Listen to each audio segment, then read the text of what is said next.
Are you someone who's always dreamed of winning the lottery? You know, that sounds wonderful. It looks marvelous. What if someone just came up and said, you have $10 million today? Well, if you don't have a plan and know your purpose, you just waste it. And that's what happens. I've lived long enough to know that you don't get something for nothing. And I was reading in the Proverbs the other day, and I love this scripture in the Proverbs. It's Proverbs 13 and verse 11. It says, wealth gotten by vanity shall be diminished, but he that gathereth by labor shall increase. Now, if you just get it by vanity, vanity means emptiness, nothing on your part. It just comes to you. It's going to diminish. There will be a lot of people standing around. The more money you have, there'll be people standing around wanting your money. And you'll feel guilty because you want to give it to them. So wealth gotten by vanity through emptiness on our part will be diminished. But he that gathereth by labor shall increase. And that word labor is a word that I've always been interested in the Old Testament. And it literally is the word for the hand of the tongue.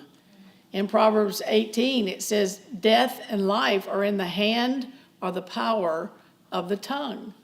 So basically, we're saying wealth gotten by vanity out of us doing nothing will diminish, but he that gathereth by speaking the word, putting his hand to his mouth, if you will, speaking the word, speaking what's right, and participating with God, then that will increase. That will cause increase.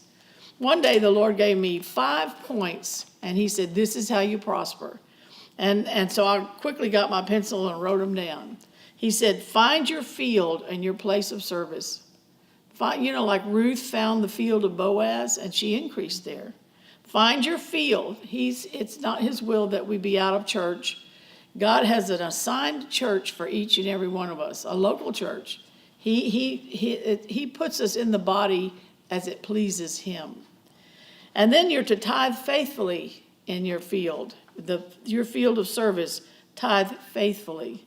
Not just every once in a while when you think you can, but faithfully. Now, we're building blocks here to prosperity in the kingdom, and in the kingdom it will not diminish. And then you're to sow seeds. Your harvest comes from your seed sowing, not from your tithing. Your tithing produces good farming weather, good weather for the fields, but your giving is what puts seed in the field. And then you learn how to harvest your crop. And like I heard a lady say the other day, we're better at sowing seeds than we are at harvesting our crop, but we need to learn how to. And just a clue, your tongue is the sickle that goes in and harvests the crop. So that plays a big part of wealth gotten by vanity, but by labor you increase. And then you're to have a plan for the vision of whatever money you're believing God for. I never will forget the day that I was just walking along and he said to me, if you don't have good boundaries, I can't prosper you. Just out of the blue. Don't you love it when God just comes out of the blue and says something to you? You weren't even thinking along those lines.